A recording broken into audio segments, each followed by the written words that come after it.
우리를 구원하신 하나님을 찬양합니다. 다 함께 자리에서 일어나셔서 영과 진리로 예배하며 주님 앞에 나아가겠습니다.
여호와를 송축하라. 내 속에 있는 것들아 다 그의 거룩한 이름을 송축하라. 아멘. 찬양받기 합당하신 하나님 아버지, 우리에게 베푸신 은혜로 인하여 감사드립니다. 이 시간 창조의 목적을 따라 전심으로 주님을 송축하오니 거룩하신 하나님의 이름만 높임을 받으옵소서. 예수님의 이름으로 기도합니다. 아멘. 사도신경으로 공동체의 고백을 올려드리겠습니다. 나는 전능하신 아버지 하나님 천지의 창조주를 믿습니다. 나는 그의 유일하신 아들 우리 주 예수 그리스도를 믿습니다.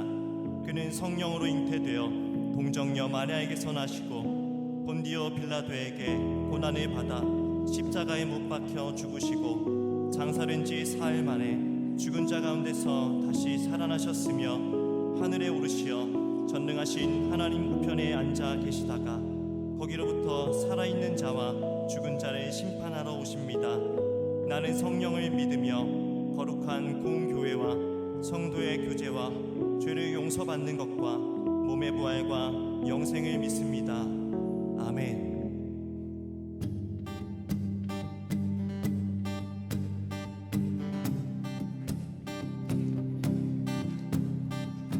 전능하신 주 놀라운 사랑 죄와 사망을 물리치셨네. 영광의 주님 만왕의 왕 예수, 온 땅 흔드는 주님의 위엄, 모든 만물이 주를 경배해. 영광의 주님 만왕의 왕 예수, 놀라우신 은혜 완전하신 사랑 나의 죄 위하여 십자가 지신 주 생명을 주시고 자유케 하셨네. 예수 행하신 모든 일 찬양해.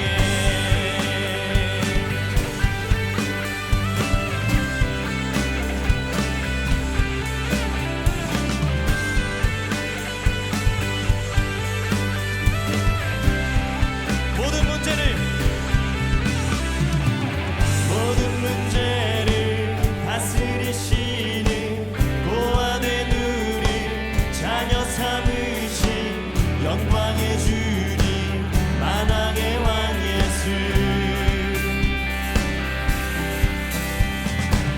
공의와 진리로 다스리시며 태양보다 더 밝게 빛나는 영광의 주님 만왕의 왕 예수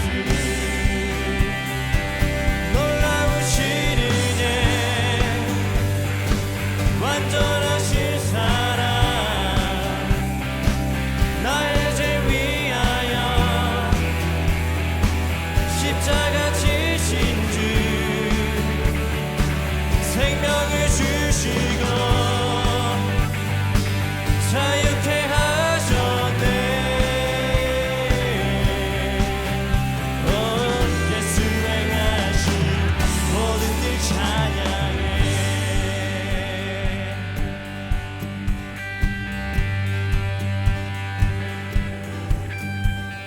죽임당한 그 어린 양 승리하신 왕 그 이름 예수 죽임당한 그 어린 양 승리하신 왕 그 이름 예수 죽임당한 그 어린 양 승리하신 왕 그 이름 예수 죽임당한 그 어린 양 승리하신 왕 그 이름 예수 죽임당한 그 어린 양 승리하신 왕 그 이름 예수 죽임당한 그 어린 양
존귀한 그 이름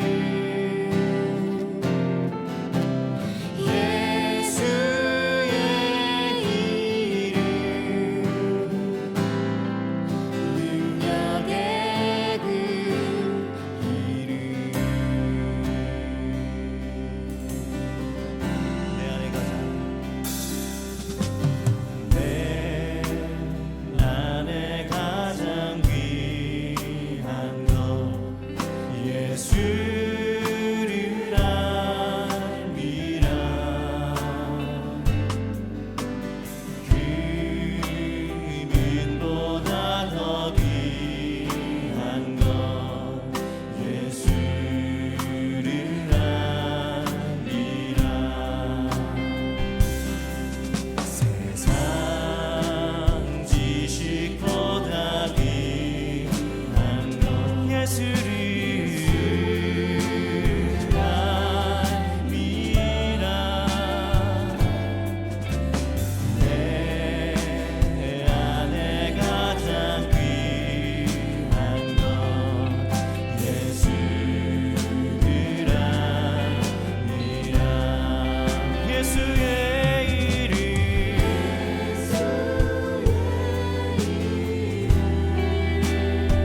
정성 다 바쳐서 주님 나의 몸 정성 다 바쳐서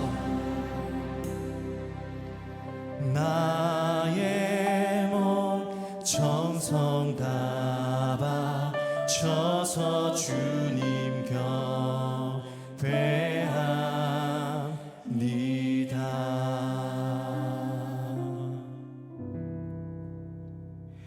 우리의 삶에 함께 하시기를 기뻐하시는 나의 하나님 아버지, 불의가 가득한 이 세상에 예수님을 나의 구세주로 고백하며 주님의 전을 찾아 예배드리는 은혜를 허락하여 주심을 감사드립니다.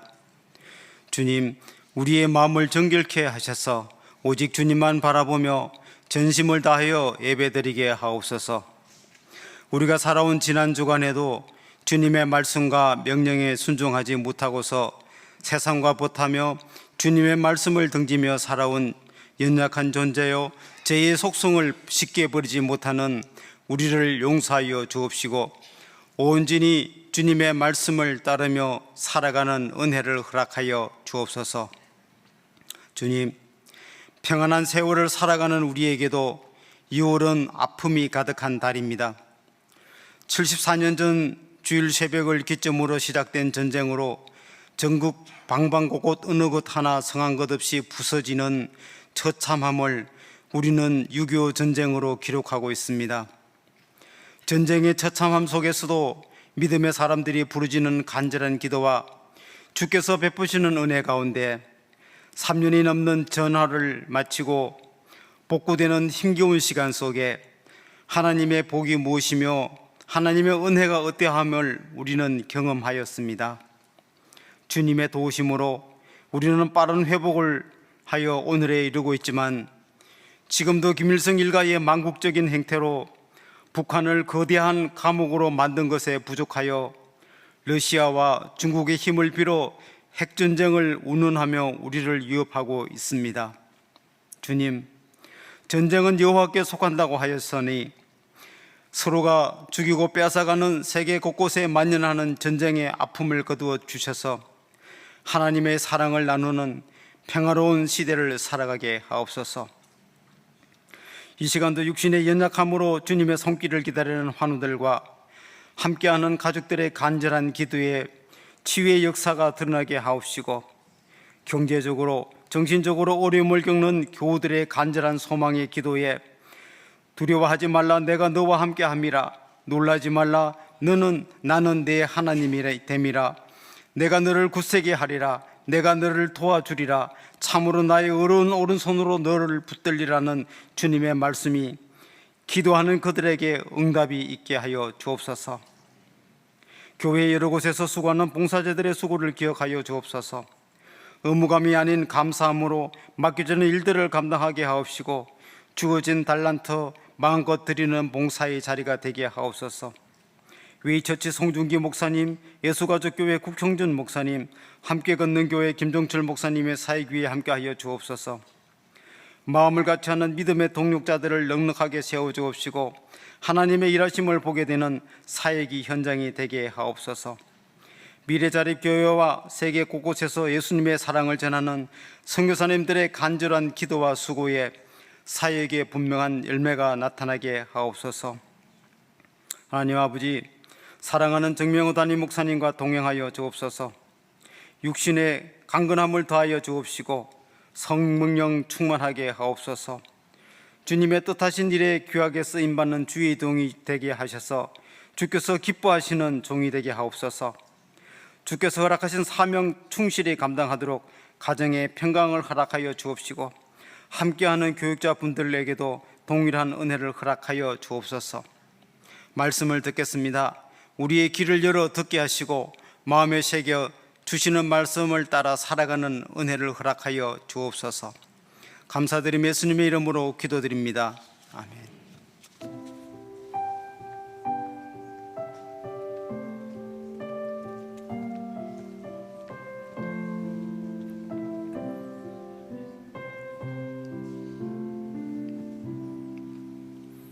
오늘 우리에게 주시는 하나님의 말씀은 사무엘상 17장 31절부터 37절까지의 말씀입니다. 화면에 참고하시어 교독하시겠습니다. 어떤 사람이 다윗이 한 말을 듣고 그것을 사울에게 전하였으므로 사울이 다윗을 부른지라. 다윗이 사울에게 말하되 그로 말미암아 사람이 낙담하지 말 것이라. 주의 종이 가서 저 블레셋 사람과 싸우리이다 하니, 사울이 다윗에게 이르되 내가 가서 저 블레셋 사람과 싸울 수 없으리니 너는 소년이요 그는 어려서부터 용사임이니라. 다윗이 사울에게 말하되 주의 종이 아버지의 양을 지킬 때에 사자나 곰이 와서 양떼에게 새끼를 물어가면 내가 따라가서 그것을 치고 그 입에서 새끼를 건져내었고 그것이 일어나 나를 해하고자 하면 내가 그 수염을 잡고 그것을 쳐 죽였나이다. 주의 종이 사자와 곰도 쳤은즉 살아계시는 하나님의 군대를 모욕한 이 할례받지 않은 블레셋 사람이리이까. 그가 그 짐승의 하나같이 되리이다. 함께 읽겠습니다. 또 다윗이 이르되 여호와께서 나를 사자의 발톱과 곰의 발톱에서 건져내셨은즉 나를 이 블레셋 사람의 손에서도 건져내시리이다. 사울이 다윗에게 이르되 가라, 여호와께서 너와 함께 계시기를 원하노라. 아멘.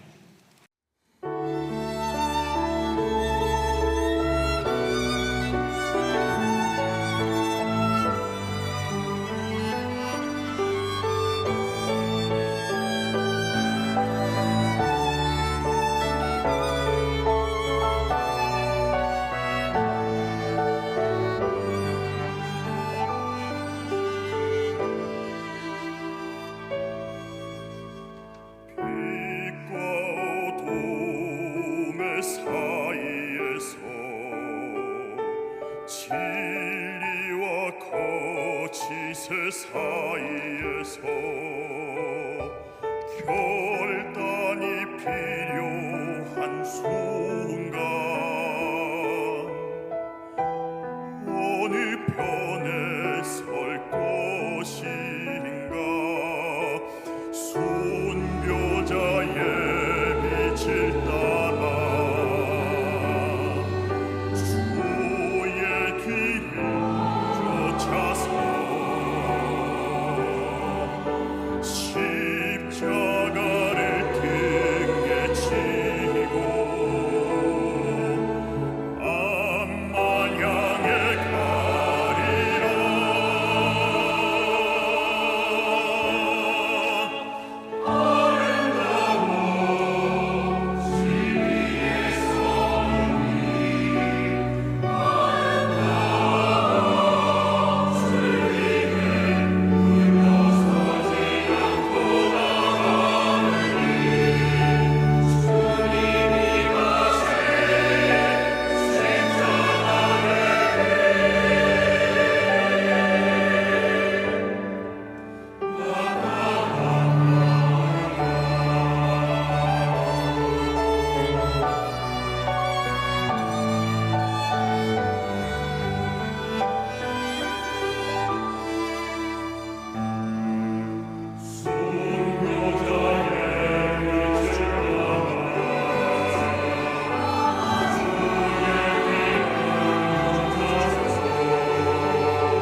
오늘 광야학교 5번째 시간 믿음 사용의 훈련이라는 제목으로 말씀을 나누겠습니다. 여성분들이 싫어할지 모르겠는데 오늘은 축구 이야기로 설교를 좀 시작하려고 합니다. 2018년 내 러시아 월드컵 조별 예선에서 한국과 독일이 경기를 했습니다. 이 경기는 영국 언론사 데일리 메일이 선정한 역대 월드컵 10대 이변 중에 2위에 차지할 만큼 굉장한 뉴스거리였습니다. 2018년 6월 27일 타타르스탄이라는 공화국의 수도 카잔에서 열린 이 경기에서 대한민국 축구 대표팀은 독일 대표팀과 100분간의 치열한 경기를 펼칩니다. 당시 독일은 2002년 이후로 모든 대회에서 4강 이상의 성적을 내었던 강팀이었고, 특별히 바로 앞 월드컵 2014년 월드컵의 우승국이었습니다. 2018년 당시 피파 랭킹이 1위인 나라가 독일이었고 한국은 57위였습니다. 이날 경기에서 독일은 총 28개의 슛을 시도합니다. 13개는 빗나갔고 9개는 한국 수비수들이 몸을 던져 6탄 방어해서 슛이 몸에 맞고 전부 다 차단되어졌고, 6개의 유효 슛은 조현우 골키퍼의 선방에 막혔습니다. 근데 한국은 추가 시간이었던 후반 46분 김영권이라는 선수, 후반 51분에 손흥민 선수의 골로 독일을 2대 0으로 이겼습니다. 여러분, 당연히 이길 거라고 생각했던 경기에서 져버린 독일 선수들의 충격, 팬들의 실망, 얼마나 컸는지 모릅니다. 독일에서는 제2차 세계대전 이후 사상 최초로 조별리그에서 탈락해버렸다라는 의미에서 이 경기를 두고 카잔의 치욕 또는 카잔 참사라는 말로 언론들이 표현했다고 합니다. 당시 모두가 이길 수 없을 거라고 말하던 이 경기에 임하던 한국 선수들은 우리는 질 거야 라는 자포자기의 마음으로 경기에 임하지 않았습니다.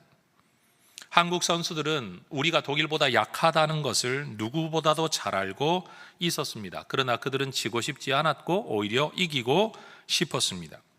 여러분, 마음을 먹는다고 없는 실력이 갑자기 생겨나지는 않습니다. 그런데 선수들은요, 이전에 없었던 투지로 경기에 임했습니다. 말 그대로 발로 막아내지 못하면 몸을 던져 막아내며 경기 내내 어떻게 저렇게 뛸 수 있을까 싶을 만큼 열심히 뛰었습니다. 이 집념으로 만들어낸 이 경기에서의 승리를 두고 우리나라에서는 카잔의 기적 또는 카잔 대첩이라고 불렀습니다. 여러분, 똑같은 실력을 가지고 있는 선수들이라도 그들 마음속에 있는 의욕, 투지, 집념을 끄집어내어 사용할 때 어떤 결과가 일어나는가를 우리는 이 경기를 통해 본 겁니다. 능력과 실력이 있다고 스포츠 경기에서 항상 이기는 것은 아니라는 것을, 때때로 그 이변이 일어나는 것을 우리는 종종 봅니다. 그래서 이때 잘 쓰는 말이 공은 둥글고 경기는 끝날 때까지 끝난 것이 아니다 라는 말을 우리가 잘 씁니다. 여러분, 마음먹고 혼신의 힘을 다한다고 해서 반드시 이기는 것은 아니지만 스스로 자포자기해서 대충 하는 경기에서 이기는 경우는 없습니다. 그래서 제가 이런 워드 플레이를 아주 좋아하죠. 기도한다고 항상 응답받는 것은 아니지만 하지도 않은 기도가 응답받는 일은 없습니다. 노력한다고 항상 성공하는 것은 아니지만 노력하지도 않는 일이 성공하는 법은 없습니다. 도전한다고 항상 되는 건 아니지만 도전하지도 않은 일이 성취되는 법은 없습니다. 마음먹고 달려든다고 해서 일이 제대로 풀려가는 것은 아니지만 내 스스로 마음을 포기해버리고 주저앉아 있는 일이 성취되는 경우는 없다라는 겁니다. 그러니 여러분, 우리 모두가 다시 한번 믿음으로 이 땅을 살고 하나님 뜻 가운데 살기 위해, 주어진 내 인생을 살기 위해 한번 마음을 다잡는 은혜가 있기를 축복합니다. 우리 옆에 분에게 인사를 그렇게 하십시다. 마음 한번 고쳐 먹어봅시다. 네, 능력, 상황을 탓하기보다 여러분, 능력도 부족한 줄 알고 상황도 어려운 줄 알지만 그래도 어떡하나 살아봐야지, 힘내보자 여러분 그렇게 버티고 버티다가 보면 삶이 하나님께서 주시는 은혜로 채워주실 줄로 믿습니다. 여러분 마음먹기 따라 이길 수 없는 경기를 이기는 이변이 우리 인생에서도 일어날 수 있는 겁니다. 저는 바로 이 이야기를 오늘 다윗과 골리앗의 이야기로 함께 나눠 보려고 합니다. 여러분 블레셋 사람들이 군대를 모으고 이스라엘을 침공해 왔습니다. 사무엘상 17장의 이야기죠. 이때 왕이었던 사울은 예기치 못한 블레셋의 침공에 맞서 어쩔 수 없이 왕으로서 군대를 모아 대응해야만 했습니다. 전쟁은 시작되었습니다. 그런데 이쪽이든 저쪽이든 섣불리 전면적인 공격을 시작하지 못합니다. 왜냐하면 양쪽 다 너무 큰 피해가 예상되기 때문입니다. 이때 블레셋의 한 장수가 나와서 이스라엘을 조롱하며 1대1의 결투를 신청합니다. 이왕이면 많은 사람들 피해를 보지 말고 이 전쟁의 승패를 그냥 결정 짓자라는 뜻입니다. 이때 골리앗이라는 장수의 덩치가 너무나도 위압적이었는데 그 사람의 키가 거의 3m에 가까웠다라고 합니다. 여러분 키만 큰 게 아니었습니다. 머리에는 노투구를 쓰고 있고 다리를 보호하는 각반을 차고 있고 성인 남자 몸무게 정도가 나가는 갑옷을 입고 있습니다. 여러분 그 정도의 무게를 몸에 걸치고도 창을 휘두르며 싸울 수 있으려면 그 사람의 힘이 얼마나 좋았겠습니까? 그 사람이 휘두르는 창의 무게만 해도 약 7kg가 넘었다고 합니다. 7kg가 넘는 창을 휘두를 때 여러분 웬만한 덩치의 사람이 칼로 그것을 막아낸다고 한들 이길 수가 있었겠습니까? 남자분들 혹시 기억하실런지 모르겠습니다. 한국 군대에서 사용하는 K1 소총이 여러분 탄환을 완전히 가득 채웠을 때 3.5kg입니다. 여러분 그걸 들고 행군해 보셨죠? 그것도 정말 무겁다고 느끼는데 2배 이상의 무게가 되는 창을 자기 마음대로 휘두르는 사람, 생각만 해도 여러분 끔찍합니다. 누구든 나와서 붙어보자 라고 외치는 골리앗의 조롱은 너무나도 치욕스럽지만 이미 기가 눌려버린, 두려움에 사로잡혀버린 이스라엘 군 가운데 누구도 골리앗과 맞서겠다고 나서지를 못합니다. 더군다나 여러분 나 혼자 죽는 것으로 끝난다고 한다면 나설 수 있을런지도 모릅니다. 우리가 역사 속에 이런 이야기 들었죠. 여러분 신라의 화랑이었던 관창이 계백 장군의 백제 결사대 앞에서 여러분 기세가 눌려 이러지도 저러지도 못하고 있을 때 여러분 사기를 복돋우기 위해, 다시 말해 전쟁에 이기기 위해서가 아니라 아군의 사기를 복돋우기 위해 관창이라는 어린 소년 화랑이 여러분 혼자 나갔다가 붙잡혀 풀려나고 몇 번이나 하면서 나중에 죽임을 당했던 이야기를 우리는 잘 알고 있습니다. 우리는 이야기를 들으면서 화랑의 기백이 뭐냐 뭐 이런 이야기를 자주 들었지만 여러분 지금 이 상황은 내가 혼자 나섰다가 진다면 그건 대표가 지는 것이고 대표가 진다는 것은 전쟁 자체의 패배를 의미하기 때문에 나 하나 죽기를 각오하고 나설 수도 없는 일이라는 말입니다. 심지어 이런 상황이 40여일 동안이나 이어지고 있었는데 이 과정에서 대열에서 이탈해 도망가는 군사들도 점점 늘어나고 있었습니다. 바로 그런 상황에서 아버지의 심부름으로 다윗이 이 전쟁 장소를 방문하는 겁니다. 붙들려 징집되어 나간 형들의 안부를 묻기 위함이었습니다. 다윗은 그곳에서 블레셋의 장수 골리앗의 이야기, 하나님을 조롱하고 하나님의 군대를 조롱하는 이 이야기를 들으면서 내가 나가 싸우겠다라는 의지를 밝힙니다. 당시 이스라엘 병사들 가운데 누구도 이런 용감한 말을 한 적이 없었습니다. 이러지도 저러지도 못하고 있고 누군가는 도망가고 있는 이 진영 안에 이 이상한 소년에 대한 소문이 급속히 퍼져 나갑니다. 그리고 그 소문을 다윗의 큰 형이었던 엘리압도 듣게 되죠.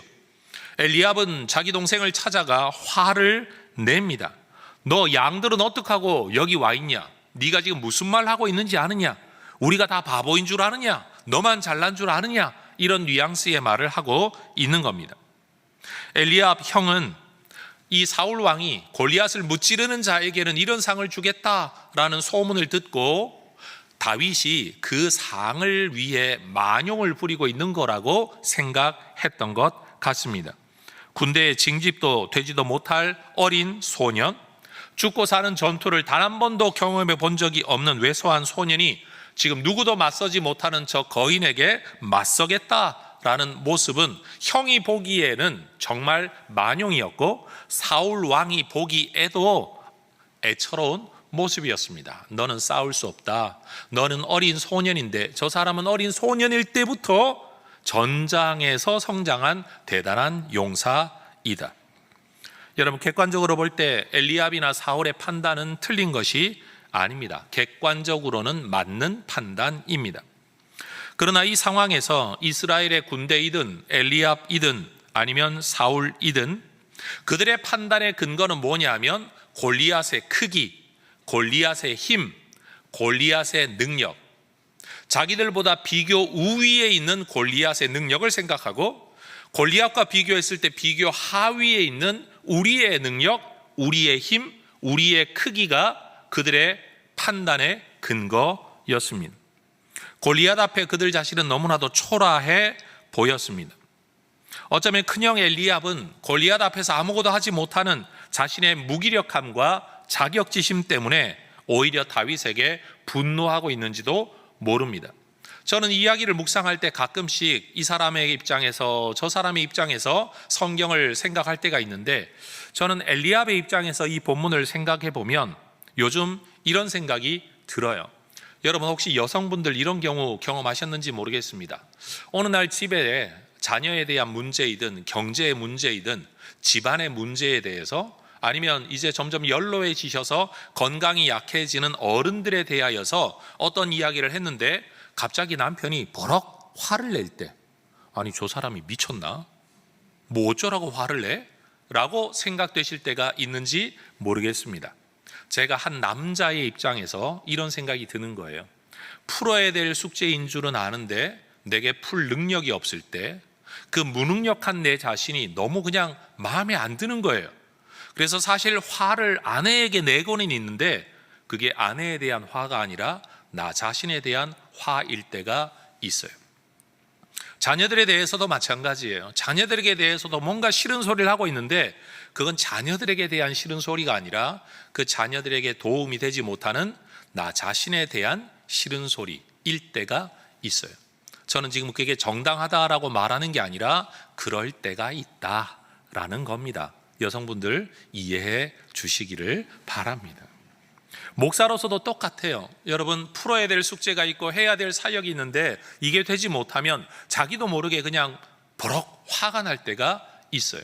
해야 될 일인 줄 아는데, 내 책임인 줄도 아는데, 내가 감당해야 될 숙제인데 감당할 능력이 없을 때 말이에요.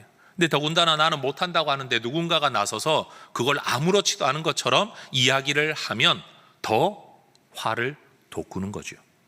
여러분, 엘리압은 지금 아무것도 하지 못하는 자기 자신이 저 골리앗 앞에서 정말 난감한 상황에서 정말로 어린 동생이, 막내 동생이 와서 이거 대수롭지 않은 일인데 왜 이러고 있냐라고 하는 상황이 마음에 굉장히 불편했었던 것 같습니다. 그런데 여러분, 하나님의 관점에서는요, 바로 이런 엘리압의 모습 때문에 엘리압이 그 집안의 장남 이새의 아들 가운데 대표였음에도 불구하고 사무엘에게 그에게 기름을 붓지 마라 라고 말했는지도 모릅니다.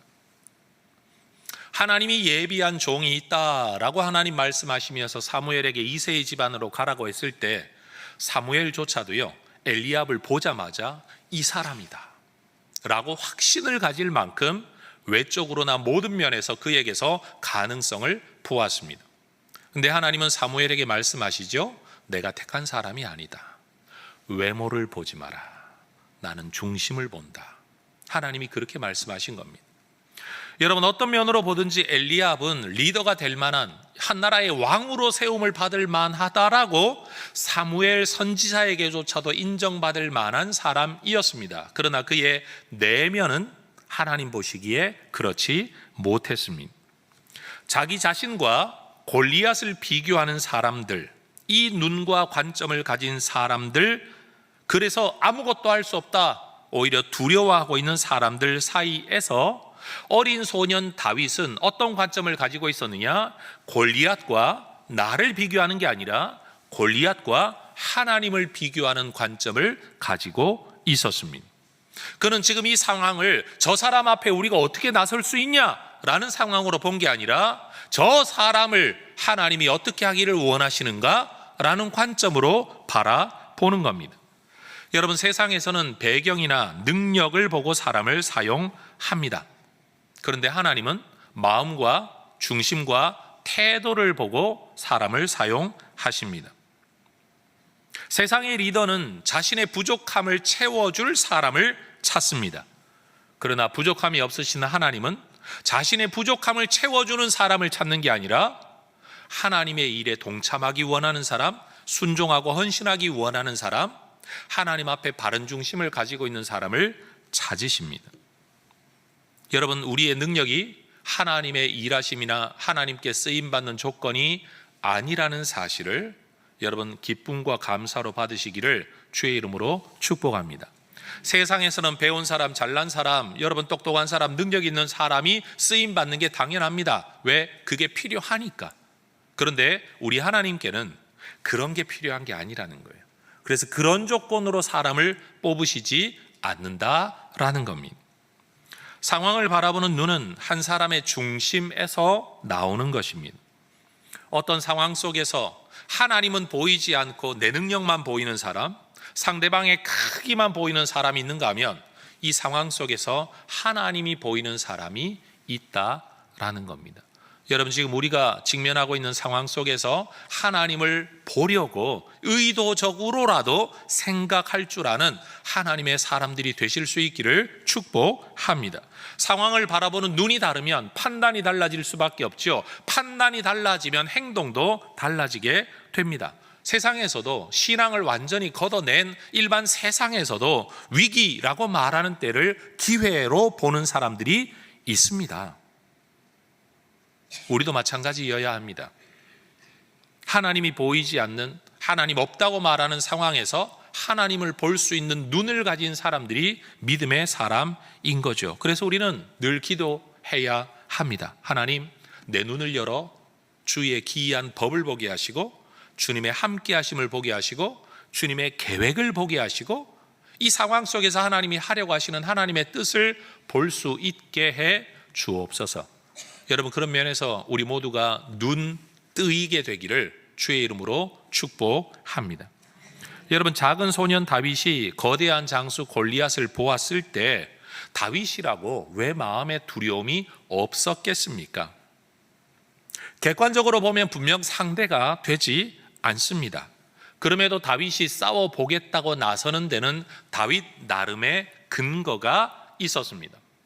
엘리압도 화를 내는 근거가 있었고 사울 왕도 너는 소년이고 그는 어려서부터 용사이다 나름의 판단의 근거가 있었듯이 다윗도 이런 행동을 하게 되는 나름의 근거가 있었다라는 겁니다. 오늘 본문 가운데 34절부터 37절 상반절까지를 여러분과 함께 읽어보기를 원합니다. 시작. 다윗이 사울에게 말하되 주의 종이 아버지의 양을 지킬 때에 사자나 곰이 와서 양떼에서 새끼를 물어가면 내가 따라가서 그것을 치고 그 입에서 새끼를 건져 내었고 그것이 일어나 나를 해하고자 하면 내가 그 수염을 잡고 그것을 쳐 죽였나이다. 주의 종이 사자와 곰도 쳤은즉 살아계시는 하나님의 군대를 모욕한 이 할례받지 않은 블레셋 사람이리이까 그가 그 짐승의 하나와 같이 되리이다. 또 다윗이 이르되 여호와께서 나를 사자의 발톱과 곰의 발톱에서 건져 내셨은즉 나를 이 블레셋 사람의 손에서도 건져 내시리이다. 따라하십시다. 건져 내셨은즉 건져 내실 것입니다. 어떤 분들은 도대체 사자와 곰의 수염이 얼마나 많길래 그걸 잡고 쳐 죽였냐 질문하는 분들이 있는데 사자와 곰의 hair, 털입니다. 그러니까 여러분 오해하지 마셔도 괜찮습니다. 손에 가지고 있는 무기가 없어도 여러분 그 털이라도 붙들고 맞서 싸웠던 다윗, 맡겨진 양을 지키기 위해 사자와 곰에게까지 맞서는 어린 소년 목동의 열정에 책임감에 하나님께서 은혜를 베푸신 겁니다. 이길 수 있어서 싸운 건 아니지만 양을 지키기 위해 싸웠더니 이기게 하신 겁니다. 다시 말합니다. 이길 수 있다는 확신 때문에 싸운 게 아니라 싸워야만 했기 때문에 싸운 겁니다. 그런데 하나님이 은혜로 이기게 하신 겁니다. 이 본문의 이야기가 참 재밌지 않습니까? 여러분, 양을 지키고 있는데 사자나 곰이 와서 이 양떼에서 새끼를 물어가는 상황처럼 지금 상황이 뭡니까? 하나님의 양떼인 이스라엘 백성들이 있는 이곳에서 블레셋 같은 곰과 사자가 와서 이 양들을 물어가려고 하는 상황이다. 이게 지금 다윗의 이해였던 겁니다. 다윗은 이 경험을 통해서 하나님, 내가 싸우면 이길까요? 이기지 못할까요?를 먼저 질문하는 게 아니라 내 사명은 목동으로서 양을 지키는 거다. 이 책임감 하나 앞에 싸우는 겁니다. 하나님이 이기게 하실 거라는 약속의 말씀이 있었기 때문에 싸운 게 아니라 싸워야만 하는 책임이 있기 때문에 싸웠더니 하나님이 은혜를 베푸셨다라는 겁니다. 성도 여러분, 내가 살면 무슨 영광을 볼까요? 복을 누릴까요? 잘 될까요? 행복할까요? 이 응답을 받아야만 사는 거 아닙니다. 살아야 할 책임을 가지고 살면 하나님이 거기에 은혜를 베푸실 줄로 믿습니다.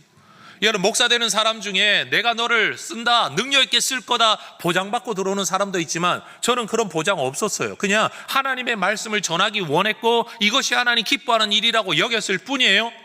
성공의 보장을 받고 이 일을 들어선 게 아니라 해야만 하는 일이기 때문에 여러분 들어섰을 뿐인데 하나님은 저를 통해 은혜를 베푸시는 역사를 여러분 지금도 하고 계시니 얼마나 감사한 일입니까? 보장받고 이 길을 가는 게 아니라는 거예요. 그냥 해야 할 일이니까 할 뿐이라는 거예요. 누군가 저를 보고 왜 그 수준밖에 못합니까? 라고 말을 할지라도 저는 할 말이 없어요. 죄송합니다. 제 수준이 그것밖에 안 됩니다. 그런데 저는 하나님께 부름을 받았고 하나님을 위해 일하고 싶을 뿐입니다. 성도 여러분, 우리가 교회를 다니면서 많은 분들이 너무 성경을 잘 읽고 설교를 들어서 그런 건지 모르겠지만 그러나 저는 분명 잘못된 신앙관이라고 생각하는 것 중에 하나가 하나님의 뜻을 너무 잘 물어요. 제가 이렇게 말하니까 여러분 굉장히 혼동되시죠? 모든 설교에서 하나님의 뜻을 물어라 라고 말을 하니까 여러분, 우리는 하나님의 뜻을 묻기는 묻는데 의도가 잘못된 경우가 많아요. 오늘 이 본문 상황 속에서 보면 다윗은 하나님께 묻지 않습니다. 이길까요 질까요를 묻지 않습니다. 싸우면 이기게 하실 겁니까 말 겁니까를 묻지 않습니다. 그는 그냥 하나님의 백성, 하나님의 양무리를 지키기 위해 싸우는 것뿐입니다. 여러분, 우리가 하나님의 뜻을 묻는다는 핑계를 대면서 믿음으로 포장되어 있지만 사실 그 이면에는 지고 싶지 않다, 질 경기는 하고 싶지 않다, 고생하고 싶지 않다, 애쓰고 싶지 않다, 무조건 하나님이 은혜로 응답하시는 일만 하고 싶다라는 아주 교묘한 이기심을 우리가 극복할 수 있기를 주의 이름으로 축복합니다. 사역을 하는 목회자도 선교사도 기독교 사역자들도 열매가 있어야만 사역을 하는 게 하나님의 뜻이 아닙니다. 열매 없는 일도 하나님의 뜻이라면 해야 되는 거, 여러분 그게 하나님의 진짜 뜻인 줄로 믿습니다. 다윗은 자기의 삶의 경험 속에서 내 책임이 무엇이냐라는 것과 책임을 다할 때 하나님이 도우셨다는 이 믿음 때문에 지금 이 결단을 하고 있습니다. 다윗이 덩치 큰 골리앗에게 맞설 수 있었던 것은 바로 이러한 과거의 경험 때문입니다. 여러분, 다윗이 양을 지켰던 곳은 인정받는 자리, 승진의 자리 아니었습니다. 집안에 형제들이 있어도 여러분 인정받는 장남이나 둘째, 셋째한테 맡기지 않고 막내에게 맡겼던 허드렛 일이 목동의 일이었습니다. 집안에 귀한 손님이 와도 그를 부르지 않았던 하카톤, 막내, 별 볼 일 없는 사람, 그게 다윗의 자리였습니다. 그런데 다윗은 바로 그 자리에서 하나님을 경험했습니다. 삶의 문제에 맞설 수 있는 용기가 얻어지는 자리가 어디였느냐? 손님 오면 인정받아 상석에 앉는 자리가 아니라 손님 오면 부름받지도 못하는 버려진 자리에서 그는 형이 가지지 못하는 믿음을 가질 수 있게 된 겁니다. 성도 여러분, 인정받는 자리에 가야만 복받았다라고 생각할는지 모르겠지만 세상에서 말하는 복받은 자리에서 믿음 만들어지지 않고 도전하지도 못하고 하나님 신뢰하지도 못하고 헌신도 하지 않고 하나님 사랑도 하지 않는 사람이 있는가 하면 너무나도 고생스럽다고 여겨진 자리에서 오히려 하나님을 더 사랑하게 되고 하나님을 더 많이 경험하는 은혜의 사람이, 은혜의 삶이 있는 줄 믿습니다. 다윗의 용기는 성품 또는 성격에서 나온 게 아닙니다. 경험적 신뢰에서 나온 겁니다. 물론 어떤 사람은 다른 사람들보다 좀 더 도전적이고 좀 더 담대한 성품을 가진 사람이 분명 있습니다. 여러분, 비율로 따지면 몇 퍼센트는 그런 사람이 분명히 있습니다. 그런데 이스라엘 군대 안에도 그런 사람이 있었어야 마땅하지 않습니까? 근데 군대 안에 타고난 성품을 가지고 골리앗과 맞서겠다는 도전적인 사람, 용기 있는 사람 단 한 명도 없었습니다. 왜냐하면 성품으로 맞설 수 있는 일이 아니었기 때문입니다.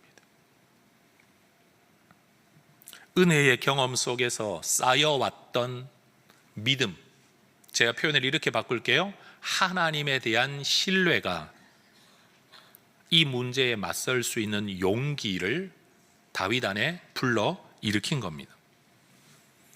여러분, 오늘 이 시점을 살아가고 있는 우리의 인격은 지나온 삶 속에서 내가 경험했던 것, 경험에 대한 나의 반응으로서의 생각, 그리고 생각의 변화 또는 생각의 고착, 이것이 오늘의 인격을 만들었을 겁니다. 내일의 우리의 인격은 오늘 내가 이 상황 속에서 어떻게 생각하고 어떻게 이해하느냐에 따라 또 어떻게 결심하느냐에 따라 내일의 인격이 만들어질 겁니다. 신앙도 마찬가지입니다. 지나온 시간 속에 내가 성경을 어떻게 읽었고 어떻게 들었고 어떻게 믿었고 어떻게 실천했고 무엇을 경험했으며 그 속에서 내가 하나님에 대하여 어떤 마음을 가지게 되었는가 하는 것이 오늘 내 신앙입니다. 그리고 내일 나의 신앙은 오늘 바로 그러한 모습의 연장에 있게 될 겁니다. 여러분, 결국 지금 우리가 어떤 문제 앞에 서 있는 지금의 내 모습을 바라볼 때에 여러분, 내가 엘리압과 같은 태도를 가지고 있느냐, 사울 왕과 같은 태도를 가지고 있느냐, 다윗과 같은 태도를 가지고 있느냐, 이것은 지나온 과거 속에서 어떻게 하나님을 만났고 하나님을 어떻게 이해했으며 그리고 오늘 내가 어떻게 해도 미래에 어떻게 일하실 하나님에 대한 기대가 있기 때문에 만들어진 결과일 겁니다. 다윗이야말로 광야 학교에서 믿음의 훈련을 받았고 지금 골리앗 앞에서는 믿음을 사용하겠다는 도전하고 용기 있는 모습을 만들어 낸 겁니다. 어디에서요? 광야 학교에서. 사울 왕을 비롯한 이스라엘 사람들이 마주했던 이 블레셋 침략 상황에서 그들 내면의 가장 큰 문제는 능력의 부족이 아니었습니다. 그들은 능력이 부족하니까 아무것도 못한다라고 이해하고 있지만 진짜 문제는 능력의 부족함이 아니었습니다. 하나님을 향한 신뢰의 부족함 또는 하나님에 대한 경험의 부족함, 그래서 그 결과로 나타난 증상은 두려움이었습니다. 내가 할 수 있는 게 없다라는 두려움. 여러분, 저도 문제를 만나면 두려울 때가 많습니다. 그러나 하나님의 은혜와 성령의 충만할 때 나타나는 증상은 두려움을 이기는 것인 줄로 믿습니다. 두려움이 없다는 게 아니라 두려움을 이기게 하는 것이 믿음이라는 겁니다. 믿음 있는 사람은 두려움이 없다. 아니요, 저 그렇게 말하고 싶지 않습니다. 믿음 있는 사람은 두려움을 이깁니다. 여러분, 우리가 그런 사람 될 수 있기를 소망합니다. 우리도 사람이기 때문에 사람의 사고방식과 사람의 사고 과정을 다 거칩니다. 여러분 그 사고 과정을 거치면 감정의 과정도 거치게 되어 있습니다. 그런데 그것에 머물러 있는 사람은 하나님 없는 사람이죠. 하나님에 대한 경험과 지식이 없으면 거기 머무릅니다. 인간의 자연적인 반응입니다. 마치 생리현상과 같은 정서적, 지적 반응입니다. 그런데 하나님을 경험한 사람은 그 위에 한 걸음 더 올라서게 되는 줄로 믿습니다. 그래서 믿음을 가진 사람은 세상의 사람들이 거치는 과정을 다 거친 그 다음에 한 과정이 더 있다. 프로세스가 하나가 더 있다는 사실이에요. 오늘날에도 우리는 종종 내 힘으로 어떻게 해볼 도리가 없는 문제들을 만날 때가 있습니다. 길이 보이지 않는 상황을 만나면 답답한 마음에 한숨만 나오는 게 당연합니다. 그런데 한숨 쉬는 사람이 기도의 자리에 나아가 말씀을 묵상하고 은혜를 곱씹다가 보면 한숨이 변하여 기도가 되고 기도 가운데 소망을 가지게 되고 그 소망이 두려움이 아니라 기대의 마음으로 변하게 되며 삶을 회피하려고 하는 마음이 아니라 도전하게 되는 마음이 될 줄로 믿습니다.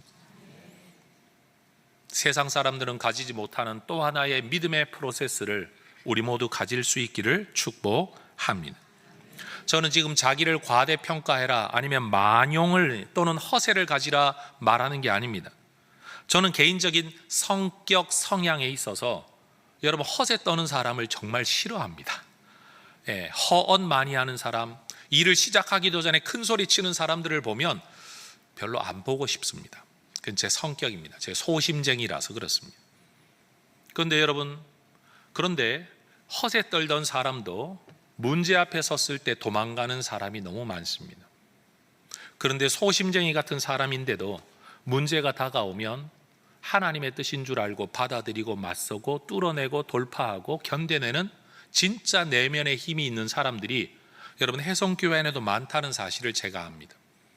우리 성도님들 가운데 보면 큰 소리 치지 않고 허세 떨지 않고 잘난 척하지 않고 늘 자기가 부족하다고 말을 하지만 그분이 살아가는 삶을 보면 야, 저걸 견뎌내시다니, 저런 과정을 저렇게 묵묵히 견뎌내시다니 저분 진짜 강한 사람이다, 하나님의 은혜다 라고 생각되는 분들, 여러분 뭐 이름을 다 읊을 수 없을 만큼 우리 교회 안에 그런 분들이 많습니다. 저는 그분들이야말로 진짜 믿음의 사람이라고 확신합니다.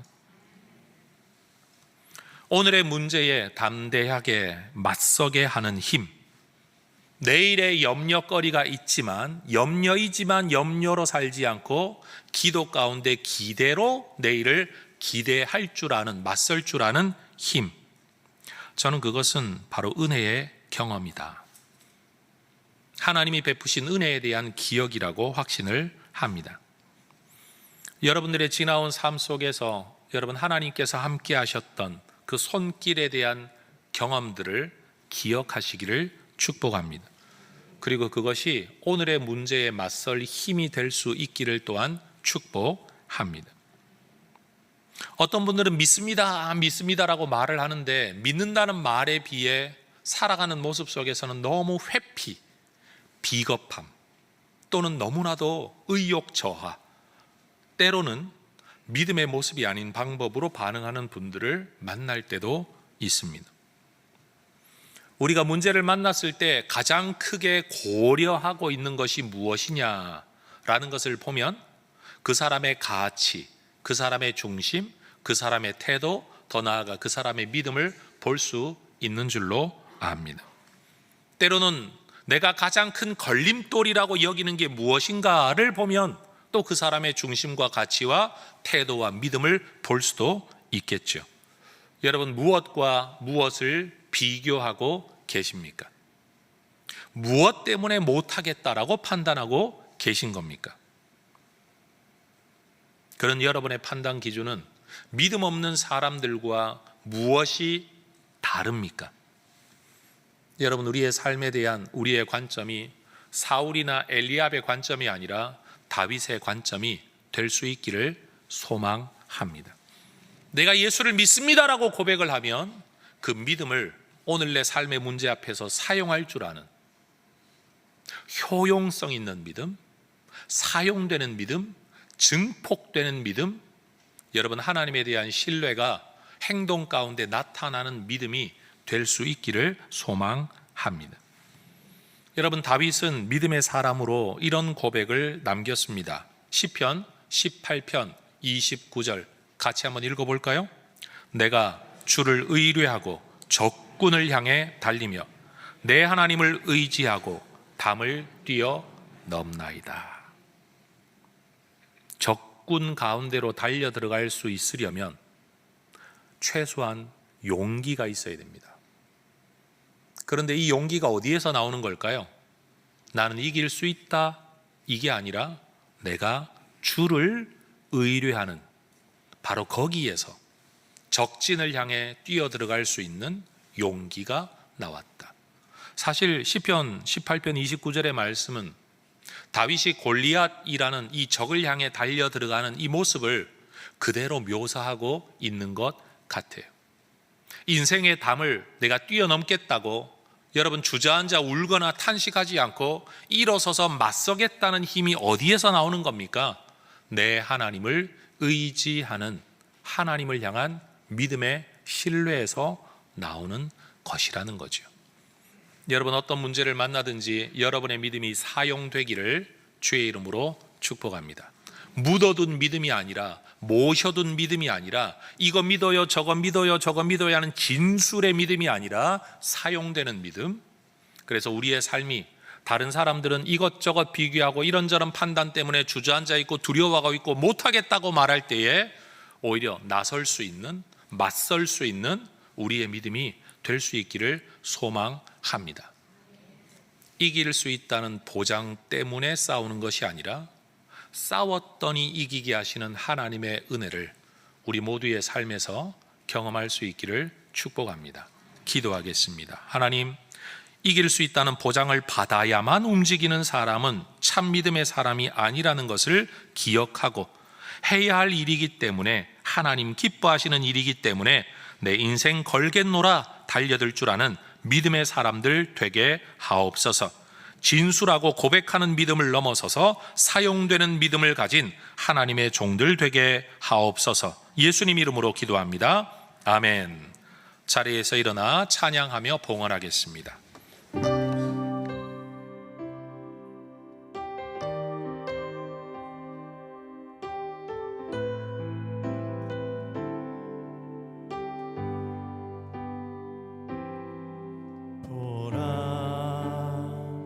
너희는 두려워 말고 보라, 너희를 인도한 나를 보라. 너희는 지치지 말고 보라, 너희를 구원한 나를. 너희를 치던 적은 어디 있느냐, 너희를 억누르던 원수는 어디 있느냐. 보라, 하나님 구원을 보라, 하나님 능력을 너희를 위해서 싸우시는 주의 손을 보라. 보라, 하나님 구원을 보라, 하나님 능력을 너희를 위해서 싸우시는 주의 손을 보라. 너희를 치던 적은 어디 있느냐, 너희를 억누르던 원수는 어디 있느냐. 보라, 하나님 구원을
구원의 서양문을 함께 고백하겠습니다. 우리를 영원한 죽음에서 건져내신 전능하신 하나님께서 내 삶과 소유의 주인이심을 고백합니다. 은혜로 채워주시는 모든 것들을 지혜로운 청지기로 바르게 사용하겠습니다. 살아가는 동안 물질의 어려움이 있더라도 합력하여 선을 이루시는 아버지 하나님을 더욱 의지하겠습니다. 하나님 나라와 교회 공동체를 세워가는 일에 몸과 마음과 물질로 기쁘게 헌신하겠습니다. 내 삶의 필요를 따라 좋은 것으로 넘치도록 후히 베풀어 주실 하나님을 기대합니다. 아멘. 에베네셀의 하나님, 임마누엘의 하나님께서 여호와 이레의 하나님 되실 줄 믿습니다. 지금껏 건져내셨던 하나님이 앞으로도 건져내실 줄을 믿습니다.